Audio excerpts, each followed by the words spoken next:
What's up guys, my name is TurBotFilms and welcome to a new series I will call Kerbal Space Program for Newbies. So yeah, this is a tutorial series, or going to be a tutorial series when I start it, which is now. So yeah, you should be able to pass the start menu. If you don't, then I'm sorry. But you can just see how I do it if you need that help. But anyway, so let's start by looking at the planets, some of the planets. At least these planets in the beginning, because they will be more irrelevant to the upcoming like 10 episodes, I think. Yeah, but yeah, this is Kerbin, which I will be referring as Kerbin because, well, the planet's name is Kerbin, and yeah, it's a living planet with water and greenness in the desert here. But anyways, Kerbin has two moons. It's the Mun, as it is pronounced, M-U-N, Mun. It's supposed to be pronounced that way. And then it got the very tiny thing up there called Minus, which, yeah, is a very little target and very far away. But anyway, Kerbin. Alright, so let's go back and, well, let's build a standard rocket. Right, so now you're in this menu. You should choose the command pod MK1 for these missions. We're gonna start here, so the simplest ones.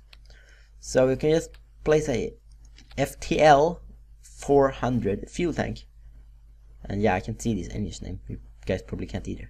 But anyway, you're gonna now press the LV909 liquid fuel engine and put it at the bottom by just dragging it there, and it will magnetize towards those green dots, so it is straight and not too hard. And then you're gonna go into the structural tab and find something called the TR-188 stack decoupler, and then you're just gonna place that one underneath, and yeah, your engine will disappear. But no worries, it's still there. It's just below it. It's just behind the shielded area here. Alright, so let's see here. Ooh, I don't want to be there. That stuff coming in later parts. But so then you're gonna find the FLT 800 fuel tank, which is the big one, and place two of these below the standard one here, below this thing.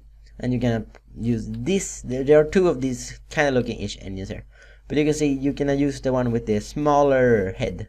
You can let's call it head, the smaller head. Right, so now you have a rocket simply, but I don't think this will be orbital capable, and that meaning it will not get to space. So you want to do is find find the TT70 radial decoupler and press this button called angle snap once and the symmetry mode once, and then you're just gonna look at the white tip here. You can see it here, the white here, and then you're just gonna take this and drag it along that and place it so this thing is at the bottom of the top of the bottom tank. It's white part, this part with the center about the line there. So, and then you're gonna go into the propulsion tab and press the next page button and find the R10 solid fuel booster. Can't remember the name, but yeah, it's these kind of helping rockets here. Alright, so now you want to do with the staging is you're gonna place this engine here below with these two, and they will look like that, and then that way. I would recommend watching this in HD if you don't see these symbols, and then have these two things next above those in number 2 here, and this one in number 1, and the engine up here in the last one. So yeah, one other thing, I want to go to a TT18H launch stability enhancer. I just placed two of them there and had them at the same place as the engines. Let's see, let's move this part down a bit, right? Ooh. What's up, Kerbal? You don't wanna... Alright, you can walk through stuff. But yeah, there's one other step I forgot, which is quite important. I forgot that, sorry for that, but you wanna find the TR-18A stack decoupler again and place it below the capsule, and then everything up top of it. You wanna add the stage by pressing the plus button and move down the engine to there. And then you wanna add another one and just have it empty for now, and while you find the MK16 parachute and place it on top of the capsule. And move that, and you can actually move an entire stage above something, so like that. Right, so let's call, whoa, move the entire window here, not supposed to do that. But let's see, let's call this the, I don't know, the Kerbal 3, maybe. No, 1.3, 4, 1.3, 43, down 1 dot, oh, that's not a dot, that's a comma. Dang it. 1.3. That's because it's it's actually 1.2. To be completely honest. Alright, 1.2. Because it's 1 engine and 2 solid rocket boosters. So the number 1 stands for the engines, and in the first stage, first stage. And the point 2 stands for the amount of solid rocket boosters. But press the blue stay button. Recommend doing that because we will not change the name before doing quite big changes.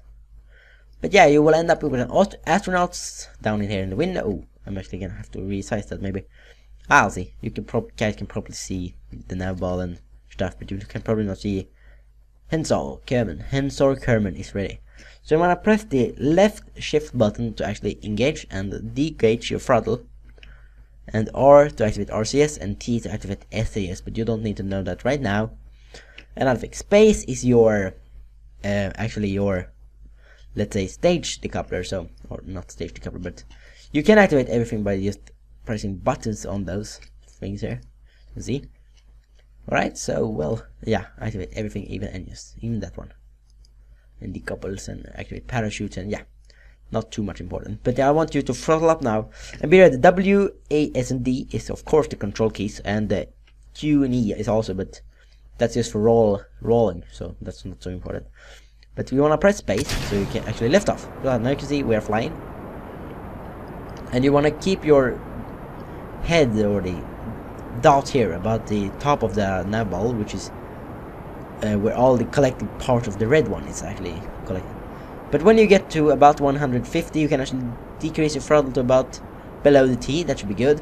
I'm actually still increasing speed because I use these solid rocket boosters, which is why I have them, because I want to increase my speed in liftoff, which I don't need my main engine to do. But now you can see they burnt out, and yeah, I'm falling speed fast. So let's press space, and I'll shoot those two away. I'll actually increase my speed a little bit, so I will not drop in speed so incredibly fast. Probably that. Alright, here should be good. Alright, so I dropped it. It almost not moves anymore, but it's actually still moving upwards, which is good. And yeah, I'm moving as a spike through the air, through the thing. You can see I can right click to see how much fuel I have in the solid tank. Yeah, and you can see down here the amount of fuel left, and also at the resource tab up here.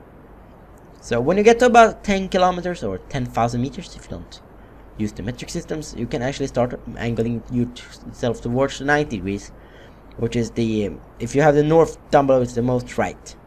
If you have above, it's most left. But it says 90 here on the nav ball, which again I encourage you to watch HD to see that. But you want to do about halfway between that and the dot atop for the moment. And now you can press M and actually press that thing up again, so you can still control your ship while flying, which is good. Maybe a good thing to be able to do.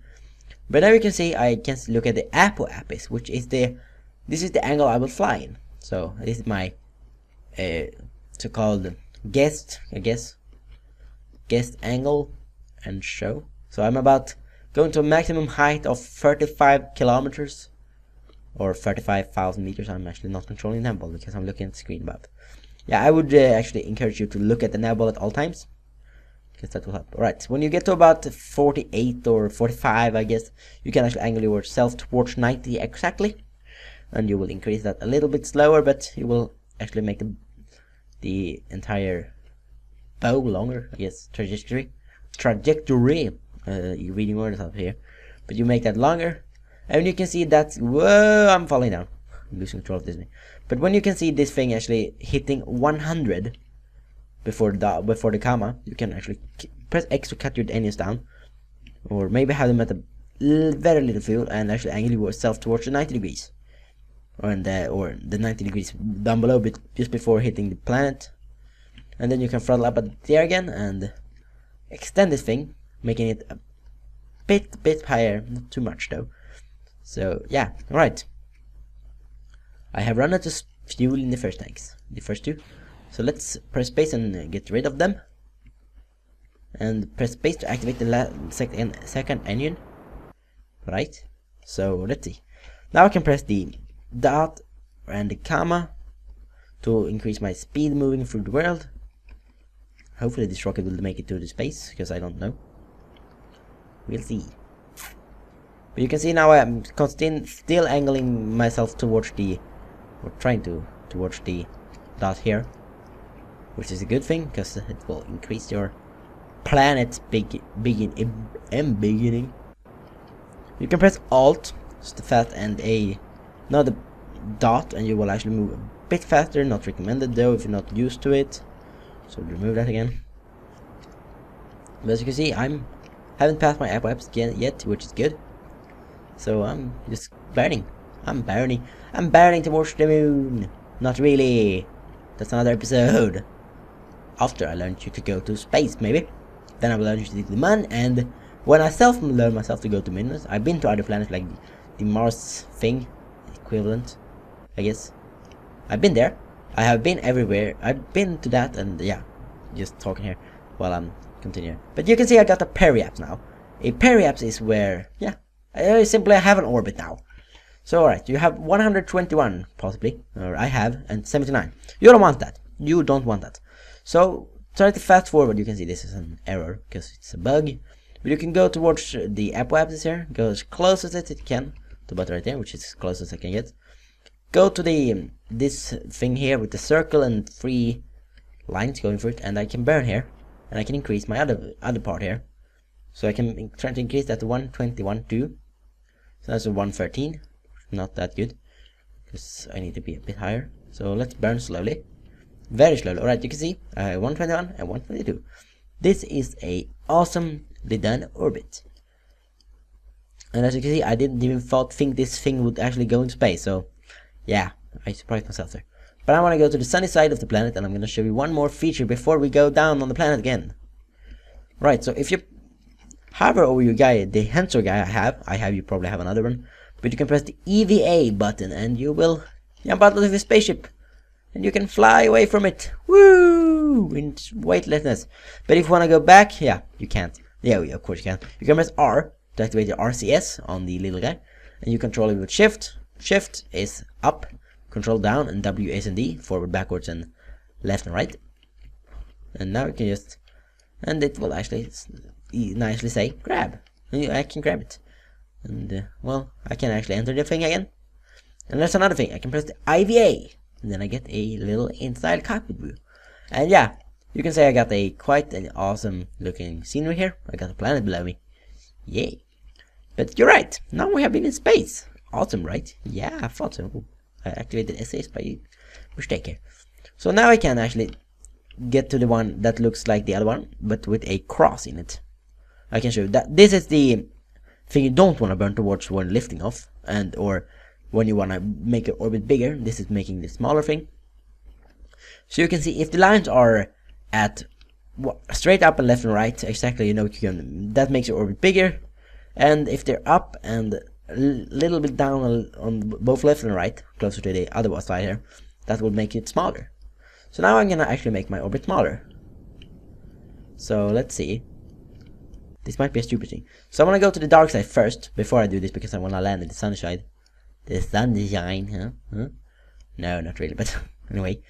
So let's see. I can't actually fast forward. Woo! Okay, alright. C is a shortcut for doing that, so because you can't actually see Kerbal when looking through his eyes by some reason. So I'm gonna go to about here, and then I can actually add something called a maneuver node. And yeah, I'm gonna go through this more easily in a later video. Add maneuver, and I'm just gonna make the thing smaller. Even though I'm probably gonna pass it up. Well, I have 9 seconds. Right. So now I'm gonna look for the blue thing here, and you can see it has 2 seconds. I can start burning, and I can see exactly how much I need to burn before getting into this thing. Whoa. Well, I'm at the 13 kilometers. So now I can actually just spin around and press space. So now I disconnected my capsule from my rocket part. Whoa, I'm losing control of this thing. But I can go back in map view and click the maneuver and just delete it. So let's just fast forward. Fast forward until we get to the sunny side. Yeah, you might think, yeah, this is not gonna get to the planet, but it is, I promise you. You can see it's at 11 kilometers. It's well below the atmosphere. That thing is actually accelerating from me, some weird reason. You can see, I can, whoa, spinning. I'm using the physical acceleration, which I think I'm pressing the wrong buttons, I don't know. Well, the thing is actually spinning, crazily. Whoa, I'm losing control. Right, let's slow down. Whoa, map view, let's slow down. Yeah, a capsule is very, very easy, very hard to control. But you can press T to make it a bit more responsive, or a bit less responsive, I guess. Or caps lock will also make that. But the T button will actually make it stop when you're done. So as you can see, well, it hasn't captured me yet, hasn't it? No, it hasn't. But I don't have a periapse anymore. I'm gonna land, guys. And yeah, I'm gonna land in the ocean because that's the safe how and really how to do it. So let's fall a bit more. And yeah, you can see the thing isn't burning. If you're space interested, you would probably know that this capsule should burn by now, but it doesn't because that's not implemented in the game yet. It's still just an alpha game. But right, you can see I'm actually gonna land right here above, or yeah, kinda. So I'm still at 20. I should be able to actually relax to about 5,000 meters, and I should probably just slow down a bit and release my parachutes, or about 5,000 should be good. So I'm gonna continue going there.